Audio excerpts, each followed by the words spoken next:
ಧರ್ಮಸಂಪದ, ನಮ್ಮ ಸಂಸ್ಕಾರ, ನಮ್ಮ ಸಂಸ್ಕೃತಿ ಸದಾ ನಮ್ಮ ಜೊತೆಯಲಿ. ನಮಸ್ಕಾರ. ಒಬ್ಬ ವ್ಯಕ್ತಿಯು ಅವಮಾನ, ಮೋಸ ಅಥವಾ ಕಷ್ಟಕರ ಪರಿಸ್ಥಿತಿಗಳನ್ನು ಸಹಿಸಿಕೊಳ್ಳಬಹುದು, ಆದರೆ ಅವರನ್ನು ನಿರ್ಲಕ್ಷಿಸುವುದು ಅವರಿಗೆ ದೊಡ್ಡ ನೋವುಂಟುಮಾಡುತ್ತದೆ. ನಿಜವಾಗಿಯೂ ಅವಮಾನದಿಂದ ಆಗುವ ನೋವಿನಷ್ಟೇ ತಮ್ಮ ಅಸ್ತಿತ್ವವನ್ನು ಕಡೆಗಣಿಸಿದಾಗ ಹೆಚ್ಚು ನೋವಾಗುತ್ತದೆ. ನಾವು ಪ್ರತಿದಿನ ನಕಾರಾತ್ಮಕತೆ, ಒತ್ತಡ ಮತ್ತು ಅನಗತ್ಯ ವಿವಾದಗಳಿಂದ ಸುತ್ತುವರೆದಿರುತ್ತೇವೆ. ಜನರು ನಮ್ಮನ್ನು ಕೆಳಗೆ ತಳ್ಳಲು, ಸಿಕ್ಕಿಹಾಕಿಕೊಳ್ಳಲು ಮತ್ತು ನಮ್ಮ ಶಕ್ತಿಯನ್ನು ಕದಿಯಲು ಪ್ರಯತ್ನಿಸುತ್ತಾರೆ. ಯಾವಾಗ ಮತ್ತು ಹೇಗೆ ನಿರ್ಲಕ್ಷಿಸಬೇಕೆಂದು ನಿಮಗೆ ತಿಳಿದಿಲ್ಲದಿದ್ದರೆ ನೀವು ನಿಧಾನವಾಗಿ ನಿಮ್ಮ ಗುರಿಯಿಂದ ಹೊರಬರುತ್ತೀರಿ. ಈ ವಿಡಿಯೋದಲ್ಲಿ ನಿರ್ಲಕ್ಷಿಸುವುದು ಎಂದರೆ ಏನು ಎಂಬುದನ್ನು ಕಲಿಸುವ ಮತ್ತು 10 ಅಪಾಯಕಾರಿ ನಿರ್ಲಕ್ಷಿಸುವ ವಿಧಾನಗಳನ್ನು ನಾನು ನಿಮಗೆ ಹೇಳಲಿದ್ದೇನೆ. ಕೇವಲ ಮೌನವಾಗಿರುವುದು ಅಥವಾ ಪ್ರತಿಕ್ರಿಯಿಸದಿರುವುದು ನಿರ್ಲಕ್ಷಿಸುವುದು ಅಲ್ಲ. ಅತಿಯಾದ ಅಹಂಕಾರ ಹೊಂದಿರುವವರನ್ನು ಮಾನಸಿಕವಾಗಿ ದುರ್ಬಲಗೊಳಿಸಲು ನಿರ್ಲಕ್ಷ್ಯವು ಒಂದು ಪ್ರಬಲ ಮಾರ್ಗವಾಗಿದೆ. ಇದರಿಂದ ಅವರು ತಮ್ಮೊಳಗೆ ಹೋರಾಡುವಂತೆ ಆಗುತ್ತದೆ. ವಾದ ವಿವಾದ ಮಾಡದೆ ಎದುರಾಳಿಯನ್ನು ತೀವ್ರವಾಗಿ ಅಸಮಾಧಾನಗೊಳಿಸುವ ಇದು ಅಪ್ಪಟ ಮಾನಸಿಕ ಅಸ್ತ್ರವಾಗಿದೆ. ಅಪಮಾನಕ್ಕಿಂತ ಸಂಪೂರ್ಣವಾಗಿ ನಿರ್ಲಕ್ಷಿಸಲ್ಪಡುವುದು ವ್ಯಕ್ತಿಗೆ ಹೆಚ್ಚು ನೋವನ್ನುಂಟು ಮಾಡುತ್ತದೆ. ಈ ನಿರ್ಲಕ್ಷ್ಯದ ಕಲೆಯನ್ನು ಕರಗತ ಮಾಡಿಕೊಂಡರೆ ಜನರು ನಿಮ್ಮನ್ನು ಹಿಂಬಾಲಿಸಲು ಪ್ರಾರಂಭಿಸುತ್ತಾರೆ. ನಿರ್ಲಕ್ಷಿಸುವ ಈ ಅಪಾಯಕಾರಿ ಕಲೆಯನ್ನು ಕಲಿಯಲು ಸಿದ್ಧರಾಗಿ. ಸಂಪೂರ್ಣ ವಿಷಯವನ್ನು ಅರ್ಥಮಾಡಿಕೊಳ್ಳಲು ವಿಡಿಯೋವನ್ನು ಕೊನೆಯವರೆಗೂ ನೋಡಿ.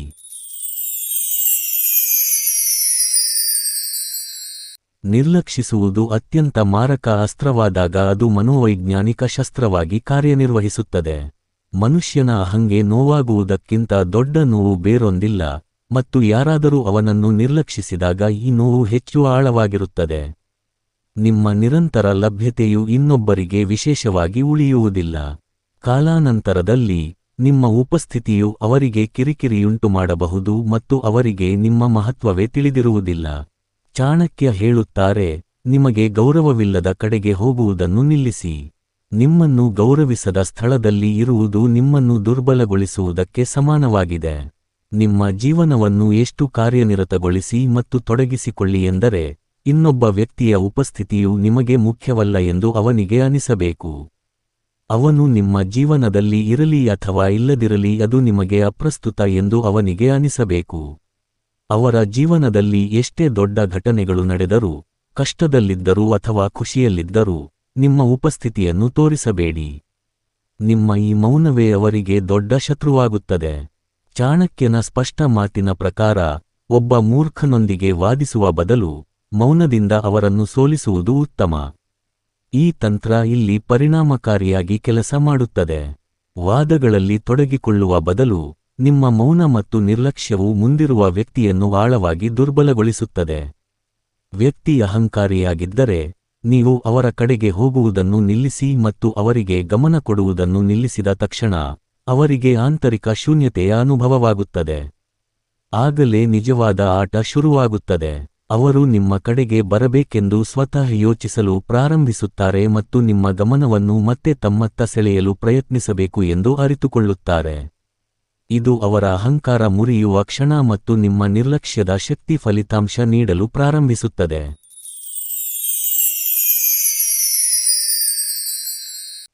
ಚಾಣಕ್ಯನ ಪ್ರಕಾರ, ಯಾರನ್ನಾದರೂ ಕಣ್ಣುಮುಚ್ಚಿ ನಂಬುವುದು ಮತ್ತು ಎಲ್ಲರ ಬಗ್ಗೆಯೂ ಒಳ್ಳೆಯದನ್ನು ಯೋಚಿಸುವುದು ನಿಮ್ಮನ್ನು ದುರುಪಯೋಗಪಡಿಸಿಕೊಳ್ಳಲು ಕಾರಣವಾಗುತ್ತದೆ.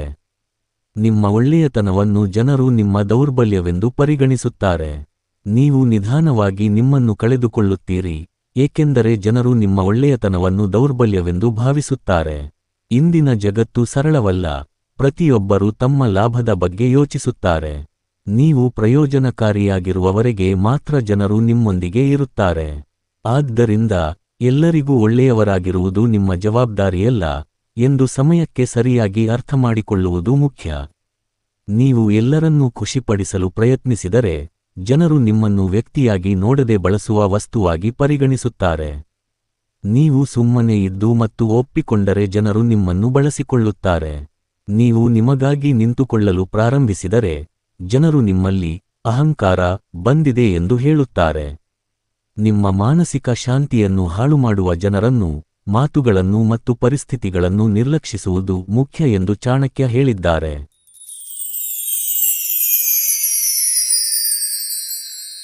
ಜನರ ಮಾತುಗಳಲ್ಲಿ ಸಿಕ್ಕಿಹಾಕಿಕೊಂಡರೆ ನಿಮ್ಮ ನಿಜವಾದ ಗುರಿಯನ್ನು ಎಂದಿಗೂ ತಲುಪಲು ಸಾಧ್ಯವಿಲ್ಲ. ಭಾಷಣವು ಅತಿಯಾಗಿ ನೇರವಾಗಿದ್ದರೆ ವೈಯಕ್ತಿಕ ಬೆಳವಣಿಗೆಗೆ ಅಡ್ಡಿಯಾಗಬಹುದು ಮತ್ತು ಒಬ್ಬರನ್ನು ದುರ್ಬಲಗೊಳಿಸಬಹುದು ಎಂದು ಹೇಳುತ್ತದೆ. ಪ್ರಾಮಾಣಿಕತೆ ಮುಖ್ಯವಾಗಿದ್ದರೂ ಆತ್ಮಗೌರವವನ್ನು ಕಾಪಾಡಿಕೊಳ್ಳಲು ಮತ್ತು ಶೋಷಣೆಗೆ ಒಳಗಾಗುವುದನ್ನು ತಪ್ಪಿಸಲು ಅದನ್ನು ಮಿತವಾಗಿ ಬಳಸಬೇಕು ಎಂದು ಸಲಹೆ ನೀಡುತ್ತದೆ. ನೇರ ಮರವನ್ನು ಮೊದಲು ಕಡಿಯಲಾಗುತ್ತದೆ ಎಂಬ ಉಪಮೆಯು ಈ ಅಂಶವನ್ನು ಒತ್ತಿ ಹೇಳುತ್ತದೆ, ಕೇಳುಗರನ್ನು ಅತಿಯಾಗಿ ಸರಳವಾಗದಿರಲು ಪ್ರೇರೇಪಿಸುತ್ತದೆ. ಚರ್ಚೆಯು ನಂತರ ಮೌನತಂತ್ರಕ್ಕೆ ತಿರುಗುತ್ತದೆ. ಸಂಪೂರ್ಣ ನಿರ್ಲಕ್ಷ್ಯವು ಮೌನ ಮಾನಸಿಕ ಯುದ್ಧವನ್ನು ಹೇಗೆ ಪ್ರಾರಂಭಿಸಬಹುದು ಎಂಬುದನ್ನು ವಿವರಿಸುತ್ತದೆ. ಯಾರನ್ನಾದರೂ ನಿರ್ಲಕ್ಷಿಸಿದಾಗ ಅವರು ಏನು ತಪ್ಪು ಮಾಡಿದ್ದಾರೆ ಎಂದು ಯೋಚಿಸಲು ಬಿಡಲಾಗುತ್ತದೆ, ನೇರ ಉತ್ತರಗಳಿಲ್ಲದೆ. ಈ ಮೌನವನ್ನು ಇನ್ನೊಬ್ಬ ವ್ಯಕ್ತಿಯ ಮನಸ್ಸಿನ ಮೇಲೆ ಆಳವಾಗಿ ಪರಿಣಾಮ ಬೀರುವ ಪ್ರಬಲ ಮಾನಸಿಕ ಸಾಧನವಾಗಿ ಪ್ರಸ್ತುತಪಡಿಸಲಾಗಿದೆ. ಮಾತನಾಡಿದವರು ಮೌನವನ್ನು ವಾದಗಳೊಂದಿಗೆ ಹೋಲಿಸುತ್ತಾರೆ. ವಾದಿಸುವುದು ಎದುರಾಳಿಗೆ ಪ್ರತಿಕ್ರಿಯಿಸಲು ಮತ್ತು ತಮ್ಮನ್ನು ಸಮರ್ಥಿಸಿಕೊಳ್ಳಲು ಅವಕಾಶವನ್ನು ಒದಗಿಸಿದರೆ, ಮೌನವು ಅವರಿಗೆ ಈ ಅವಕಾಶವನ್ನು ನಿರಾಕರಿಸುತ್ತದೆ. ಈ ಪ್ರತಿಕ್ರಿಯೆಯ ಕೊರತೆಯು ನಿರ್ಲಕ್ಷಿಸಲ್ಪಟ್ಟ ವ್ಯಕ್ತಿಯನ್ನು ಆಂತರಿಕ ಸಂಘರ್ಷದ ಸ್ಥಿತಿಯಲ್ಲಿ ಇರಿಸುತ್ತದೆ. ಕೆಲವು ಸಂದರ್ಭಗಳಲ್ಲಿ ಮೌನವನ್ನು ಹೆಚ್ಚು ಪ್ರಬಲ ಅಸ್ತ್ರವನ್ನಾಗಿ ಮಾಡುತ್ತದೆ. ಯಾರೊಂದಿಗಾದರೂ ವಾದ ಮಾಡುವ ಬದಲು ಅವರನ್ನು ನಿರ್ಲಕ್ಷಿಸಿ, ನೀವೇ ಇನ್ನಷ್ಟು ಶಕ್ತಿಶಾಲಿಗಳಾಗುವುದು ಉತ್ತಮ. ನಿಮ್ಮ ಮೌನವು ಅವರ ಮನಸ್ಸಿನಲ್ಲಿ ಒಂದು ಯುದ್ಧವನ್ನು ಪ್ರಾರಂಭಿಸುತ್ತದೆ, ಅದನ್ನು ಅವರು ಪದೇ ಪದೇ ತಮ್ಮೊಂದಿಗೆ ಹೋರಾಡುತ್ತಾರೆ. ಅವರು ತಮ್ಮನ್ನೇ ಪ್ರಶ್ನಿಸಿಕೊಳ್ಳುತ್ತಾರೆ, ಉತ್ತರಗಳನ್ನು ಹುಡುಕುತ್ತಾರೆ, ಮತ್ತು ಈ ಪ್ರಕ್ರಿಯೆಯು ಅವರ ಮನಸ್ಸಿನ ಶಾಂತಿಯನ್ನು ಕಸಿದುಕೊಳ್ಳುತ್ತದೆ. ಹೊರಗೆ ತೋರಿಸಿಕೊಳ್ಳದಿದ್ದರೂ ಅವರು ಪ್ರತಿಕ್ಷಣ ನಿಮ್ಮ ಬಗ್ಗೆಯೇ ಯೋಚಿಸುತ್ತಿರುತ್ತಾರೆ. ಹಿಂದೆ ಅವರು ನಿಮ್ಮನ್ನು ನಿರ್ಲಕ್ಷಿಸುತ್ತಿದ್ದರು, ಈಗ ಅವರು ತಮ್ಮನ್ನೇ ಒಂದು ಆರೋಪಿಯಾಗಿ ನಿಂತಿರುವಂತೆ ಕಾಣುತ್ತಾರೆ. ಅಲ್ಲಿ ಯಾವುದೇ ನ್ಯಾಯಾಧೀಶರಿಲ್ಲ, ವಕೀಲರಿಲ್ಲ, ಕೇವಲ ಅವರದೇ ಆಲೋಚನೆಗಳು ಮತ್ತು ಅಪರಾಧ ಭಾವನೆ ಮಾತ್ರ ಇರುತ್ತದೆ. ಅವರು ನಿಮ್ಮನ್ನು ನಿರ್ಲಕ್ಷಿಸುತ್ತಿದ್ದರೂ ಅವರು ನಿಮ್ಮನ್ನು ನಿಜವಾಗಿ ಕಡೆಗಣಿಸುತ್ತಿಲ್ಲ. ವ್ಯತ್ಯಾಸ ಇಷ್ಟೇ, ಈಗ ನೀವು ಪ್ರತಿಕ್ರಿಯಿಸುತ್ತಿಲ್ಲ. ಪದೇ ಪದೇ ನಿಮಗೆ ನೋವುಂಟು ಮಾಡಲು ಬೇಕಾದ ಇಂಧನವನ್ನು ನೀವು ಅವರಿಗೆ ನೀಡುತ್ತಿಲ್ಲ. ಜೋರಾಗಿ ಮಾತನಾಡುವವನು ಅಪಾಯಕಾರಿಯಲ್ಲ, ಆದರೆ ಮೌನವಾಗಿ ಕುಳಿತು ಇನ್ನೊಬ್ಬರ ಮನಸ್ಸಿನಲ್ಲಿ ಅಲ್ಲೋಲಕಲ್ಲೋಲ ಸೃಷ್ಟಿಸುವವನು ಅಪಾಯಕಾರಿ. ನಿರ್ಲಕ್ಷಿಸುವುದು ಕೇವಲ ಮೌನವಾಗಿರುವುದು ಮಾತ್ರವಲ್ಲ, ಇದು ಒಂದು ಮಾನಸಿಕ ಆಟ. ಈ ಆಟದಲ್ಲಿ ಗೆದ್ದವನು ನಿಜ ಜೀವನದಲ್ಲಿ ಮುಂದೆ ಸಾಗುತ್ತಾನೆ ಮತ್ತು ಚಾಣಕ್ಯನ ನೀತಿಯನ್ನು ಸರಿಯಾಗಿ ಅರ್ಥಮಾಡಿಕೊಳ್ಳುತ್ತಾನೆ.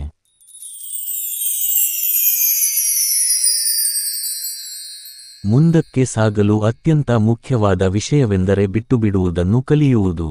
ಇದು ಕೇಳಲು ವಿಚಿತ್ರ ಅನಿಸಿದರೂ ಇದು ದೊಡ್ಡ ಸತ್ಯ. ಚಾಣಕ್ಯ ನೀತಿಯು ನಮಗೆ ಪದೇ ಪದೇ ಇದನ್ನು ಕಲಿಸುತ್ತದೆ. ವಿಮಾನದಲ್ಲಿ ಪ್ರಯಾಣಿಸುವಾಗ ನೀವು ಎಚ್ಚರಿಕೆಯಿಂದ ಪ್ಯಾಕ್ ಮಾಡಬೇಕು, ಏಕೆಂದರೆ ಹಾರಲು ಭಾರ ಕಡಿಮೆ ಇರಬೇಕು.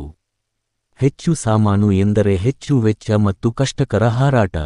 ಅದೇ ರೀತಿ ನಿಮ್ಮ ಮನಸ್ಸು ಮತ್ತು ಹೃದಯ ಈಗಾಗಲೇ ಭಾರವಾಗಿದೆ. ನಿಮ್ಮೊಳಗಿನ ಈ ಭಾರವನ್ನು ತೆಗೆದುಹಾಕಬೇಕಾಗಿದೆ. ಜೀವನದಲ್ಲಿ ಮನಸ್ಸು, ಆಲೋಚನೆಗಳು ಮತ್ತು ಭಾವನೆಗಳನ್ನು ಹಗುರವಾಗಿರಿಸಿಕೊಂಡರೆ ವೇಗವಾಗಿ ಮತ್ತು ಎತ್ತರಕ್ಕೆ ಹಾರಲು ಸಾಧ್ಯ.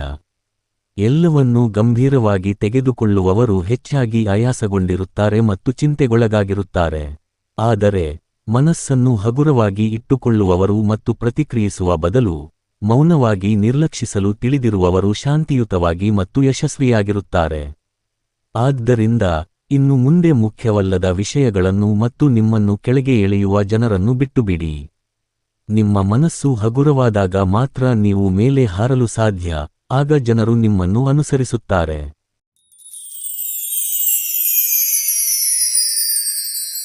ಇಲ್ಲ ಎಂದು ಹೇಳಲು ಕಲಿಯುವುದು ಬಹಳ ಮುಖ್ಯ, ಇಲ್ಲದಿದ್ದರೆ ಜನರು ನಿಮ್ಮನ್ನು ಬಳಸಿಕೊಳ್ಳುತ್ತಾರೆ.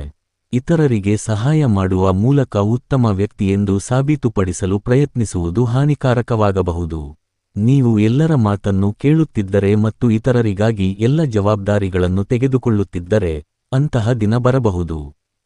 ಸಮಯಕ್ಕೆ ಸರಿಯಾಗಿ ಇಲ್ಲ ಎಂದು ಹೇಳಲು ನಿಮಗೆ ಸಾಧ್ಯವಾಗದಿದ್ದರೆ ಜನರು ನಿಮ್ಮನ್ನು ತಮ್ಮ ಇಚ್ಛೆಯಂತೆ ಕೇವಲ ಕೈಗೊಂಬೆ ಎಂದು ಭಾವಿಸಲು ಪ್ರಾರಂಭಿಸುತ್ತಾರೆ. ನಿಮ್ಮ ಸಹಿಸಿಕೊಳ್ಳುವ ಅಭ್ಯಾಸವು ಅವರ ಶಕ್ತಿಯಾಗುತ್ತದೆ ಮತ್ತು ಅವರು ನಿಮ್ಮನ್ನು ಪದೇ ಪದೇ ಬಳಸಿಕೊಳ್ಳುತ್ತಾರೆ. ಆದ್ದರಿಂದ ನಿಮ್ಮ ಮಿತಿಗಳನ್ನು ಹೊಂದಿಸುವುದು ಮುಖ್ಯ. ನೀವು ಇತರರನ್ನು ಸಂತೋಷಪಡಿಸಲು ಈ ಜಗತ್ತಿನಲ್ಲಿ ಹುಟ್ಟಿಲ್ಲ.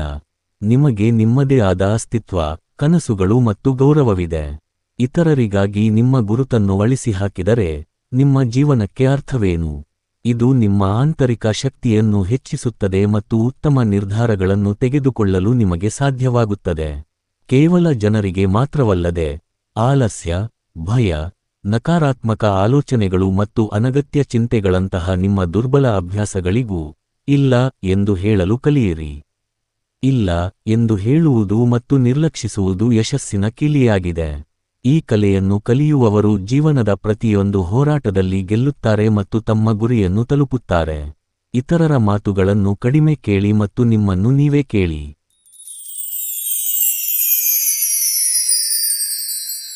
ನೀವು ಎಲ್ಲರ ಮಾತುಗಳನ್ನು ಕೇಳಲು ಸಿದ್ಧರಾಗಿಲ್ಲ ಎಂಬುದನ್ನು ಅರ್ಥಮಾಡಿಕೊಳ್ಳುವುದು ಮುಖ್ಯ.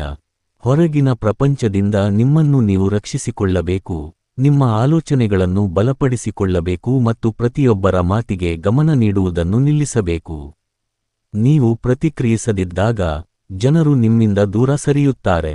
ನಿಮ್ಮ ಅನುಮತಿಯಿಲ್ಲದೆ ಯಾರೂ ನಿಮ್ಮನ್ನು ಕೆಳಗೆ ತರಲು ಸಾಧ್ಯವಿಲ್ಲ. ಅಸಂಬದ್ಧ ಮಾತುಗಳನ್ನು ನಿರ್ಲಕ್ಷಿಸುವುದರಿಂದ ನಿಮ್ಮ ಶಕ್ತಿ ಉಳಿತಾಯವಾಗುತ್ತದೆ ಮತ್ತು ಮನಸ್ಸು ಶಾಂತವಾಗಿರುತ್ತದೆ. ನೀವು ಇತರರ ಮಾತುಗಳನ್ನು ನಿರ್ಲಕ್ಷಿಸಲು ಕಲಿತಾಗ ಜನರು ನಿಮ್ಮ ಹಿಂದೆ ಬರಲು ಪ್ರಾರಂಭಿಸುತ್ತಾರೆ. ಇದು ಜೀವನದಲ್ಲಿ ಮುಂದುವರಿಯುವ ಮತ್ತು ದೌರ್ಬಲ್ಯಗಳಿಂದ ನಿಮ್ಮನ್ನು ರಕ್ಷಿಸಿಕೊಳ್ಳುವ ಮಾರ್ಗವಾಗಿದೆ.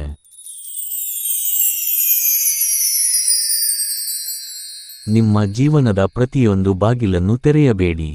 ನೀವು ಏನು ತಿನ್ನುತ್ತಿದ್ದೀರಿ, ಎಲ್ಲಿಗೆ ಹೋಗುತ್ತಿದ್ದೀರಿ, ಯಾರನ್ನು ಭೇಟಿಯಾಗುತ್ತಿದ್ದೀರಿ, ಏನು ಯೋಚಿಸುತ್ತಿದ್ದೀರಿ ಎಂಬುದನ್ನು ಎಲ್ಲರಿಗೂ ಹೇಳಬೇಡಿ ಅಥವಾ ಸಾಮಾಜಿಕ ಮಾಧ್ಯಮದಲ್ಲಿ ಪೋಸ್ಟ್ ಮಾಡಬೇಡಿ. ನೀವು ನಿಮ್ಮ ಇಡೀ ಜೀವನವನ್ನು ಇತರರ ಮುಂದೆ ಇರಿಸಿದಾಗ ಜನರ ಕಣ್ಣುಗಳಲ್ಲಿ ನಿಮ್ಮ ಪ್ರಾಮುಖ್ಯತೆ ಕಡಿಮೆಯಾಗುತ್ತದೆ. ಚಾಣಕ್ಯರು ತಮ್ಮ ಯೋಜನೆಗಳನ್ನು ಎಲ್ಲರಿಗೂ ಹೇಳಬಾರದು ಎಂದು ಸ್ಪಷ್ಟವಾಗಿ ಹೇಳಿದ್ದಾರೆ. ಜನರು ನಿಮ್ಮ ಬಗ್ಗೆ ಎಲ್ಲವನ್ನೂ ತಿಳಿಯದಿದ್ದಾಗ ಅವರ ಮನಸ್ಸಿನಲ್ಲಿ ನಿಮ್ಮ ಬಗ್ಗೆ ಕುತೂಹಲ ಉಳಿಯುತ್ತದೆ. ನೀವು ಶಾಂತವಾಗಿರುವುದು, ಕಡಿಮೆ ಮಾತನಾಡುವುದು ಮತ್ತು ಅಗತ್ಯವಿರುವ ವಿಷಯಗಳನ್ನು ಮಾತ್ರ ಹಂಚಿಕೊಳ್ಳುವುದು ನಿಮ್ಮನ್ನು ಜನಸಂದಣಿಯಿಂದ ಪ್ರತ್ಯೇಕಿಸುತ್ತದೆ. ನಿಮ್ಮ ಜೀವನಕ್ಕೆ ಎಲ್ಲರಿಗೂ ಪ್ರವೇಶ ನೀಡಬೇಡಿ.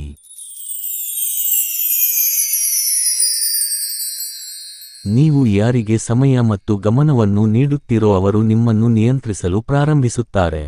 ಗಮನವು ಒಂದು ರೀತಿಯ ಕರೆನ್ಸಿಯಾಗಿದ್ದು, ಅದನ್ನು ಬಹಳ ಎಚ್ಚರಿಕೆಯಿಂದ ಖರ್ಚು ಮಾಡಬೇಕು.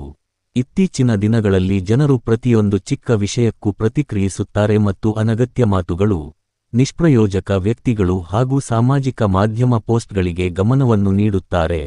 ಇದರಿಂದಾಗಿ ನಿಜವಾದ ಕೆಲಸ, ಸಂಬಂಧಗಳು ಮತ್ತು ವೈಯಕ್ತಿಕ ಬೆಳವಣಿಗೆಯನ್ನು ನಿರ್ಲಕ್ಷಿಸಲಾಗುತ್ತದೆ.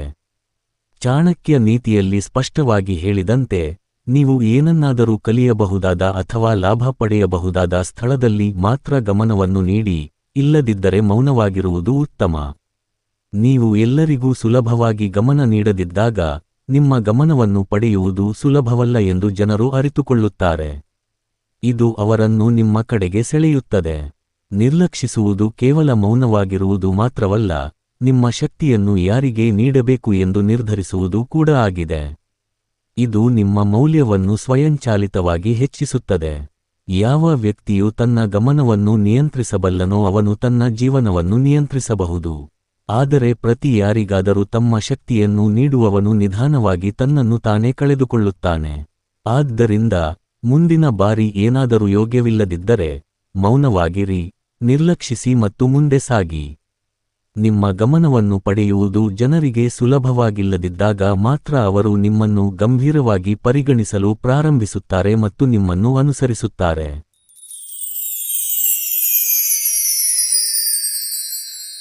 ನೀವು ಯಾರಿಗಾದರೂ ಹೇಗೆ ಉತ್ತರಿಸುತ್ತೀರಿ, ಯಾವ ವಿಷಯಗಳ ಬಗ್ಗೆ ಕೋಪಗೊಳ್ಳುತ್ತೀರಿ ಮತ್ತು ಎಲ್ಲಿ ಮೌನವಾಗಿರುತ್ತೀರಿ ಎಂಬುದರ ಮೇಲೆ ನಿಮ್ಮ ಗೆಲುವು ಅಥವಾ ಎದುರಾಳಿಯ ಗೆಲುವು ನಿರ್ಧಾರವಾಗುತ್ತದೆ.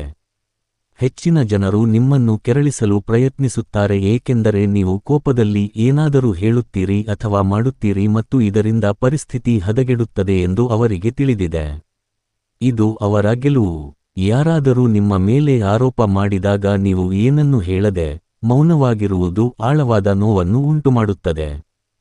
ಚಾಣಕ್ಯ ನೀತಿಯಲ್ಲಿ ಶತ್ರುವನ್ನು ಸೋಲಿಸಲು ಅವರ ನಿರೀಕ್ಷೆಗಳನ್ನು ಮುರಿಯಿರಿ ಎಂದು ಹೇಳಲಾಗಿದೆ. ನೀವು ಪ್ರತಿಕ್ರಿಯಿಸದೆ ಅವರ ಪ್ರತಿ ಆಕ್ರಮಣವನ್ನು ನಿರ್ಲಕ್ಷಿಸಿದಾಗ ಅದು ಅವರಿಗೆ ಅತಿದೊಡ್ಡ ಹೊಡೆತವಾಗುತ್ತದೆ.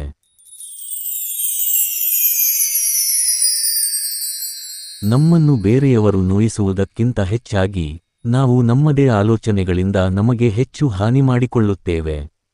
ಯಾವುದೇ ಸಣ್ಣ ವಿಷಯವೂ ನಮ್ಮ ಮನಸ್ಸಿನಲ್ಲಿ ದೊಡ್ಡದಾಗಿ ಅದನ್ನು ಪದೇ ಪದೇ ಯೋಚಿಸುವುದು ಓವರ್ ಥಿಂಕಿಂಗ್ ಆಗುತ್ತದೆ. ಒಂದು ವಿಷಯವನ್ನು ಪದೇ ಪದೇ ಯೋಚಿಸುವುದು ನಮ್ಮನ್ನು ದುರ್ಬಲಗೊಳಿಸುತ್ತದೆ. ನೀವು ನಿಮ್ಮ ಮನಸ್ಸಿನಲ್ಲಿ ನಕಾರಾತ್ಮಕ ಆಲೋಚನೆಗಳಿಗೆ ಜಾಗ ನೀಡಿದರೆ ನೀವೇ ನಿಮ್ಮ ಅತಿದೊಡ್ಡ ಶತ್ರುಗಳಾಗುತ್ತೀರಿ. ಇದು ನಿಮ್ಮನ್ನು ಒಂದು ನಿರ್ದಿಷ್ಟ ಆಲೋಚನೆಯಲ್ಲಿ ಸಿಲುಕಿಸುತ್ತದೆ. ನಿಮ್ಮ ನಿಯಂತ್ರಣದಲ್ಲಿ ಇಲ್ಲದ ವಿಷಯಗಳ ಬಗ್ಗೆ ಅಥವಾ ಇತರರು ಏನನ್ನು ಯೋಚಿಸುತ್ತಿದ್ದಾರೆಂದು ಯೋಚಿಸುವುದನ್ನು ನಿಲ್ಲಿಸುವುದು ಮುಖ್ಯ. ಇದು ನಿಮ್ಮ ಅಮೂಲ್ಯ ಸಮಯ ಮತ್ತು ಶಕ್ತಿಯನ್ನು ವ್ಯರ್ಥ ಮಾಡುತ್ತದೆ. ಓವರ್ ಥಿಂಕಿಂಗ್ ಅನ್ನು ನಿರ್ಲಕ್ಷಿಸಲು ಕಲಿಯಿರಿ. ನೀವು ಓವರ್ ಥಿಂಕಿಂಗ್ ಬಿಟ್ಟು ನಿಮ್ಮ ಕೆಲಸದ ಮೇಲೆ ಗಮನಹರಿಸಿದಾಗ ನಿಮ್ಮ ಬೆಳವಣಿಗೆ ಪ್ರಾರಂಭವಾಗುತ್ತದೆ. ಆಗ ನೀವು ಇತರರಿಗಿಂತ ಭಿನ್ನವಾಗಿ ಕಾಣುತ್ತೀರಿ ಮತ್ತು ಜನರು ನಿಮ್ಮನ್ನು ಗಂಭೀರವಾಗಿ ಪರಿಗಣಿಸಲು ಪ್ರಾರಂಭಿಸುತ್ತಾರೆ. ಯಾರು ತಮ್ಮ ಆಲೋಚನೆಗಳನ್ನು ನಿಯಂತ್ರಿಸುತ್ತಾರೋ ಅವರು ತಮ್ಮ ಜೀವನ ತುಂಬಾ ಚೆನ್ನಾಗಿ ನಿಭಾಯಿಸುತ್ತಾರೆ. ಪ್ರಿಯ ವೀಕ್ಷಕರೇ, ಚಾಣಕ್ಯನ ಈ 10 ನಿರ್ಲಕ್ಷಿಸುವ ವಿಧಿಗಳನ್ನು ನೆನಪಿನಲ್ಲಿಟ್ಟುಕೊಂಡು ಸಮಯ ಸಂದರ್ಭ ಬಂದಾಗ ಉಪಯೋಗಿಸಿ. ಈ ವಿಡಿಯೋ ಇಷ್ಟವಾದಲ್ಲಿ ಲೈಕ್ ಮಾಡಿ, ಕಾಮೆಂಟ್ ಮಾಡಿ, ಶೇರ್ ಮಾಡಿ, ಮತ್ತಷ್ಟು ಮಾಹಿತಿಗಳಿಗೆ ಸಬ್ಸ್ಕ್ರೈಬ್ ಮಾಡಿ. ಧನ್ಯವಾದಗಳು.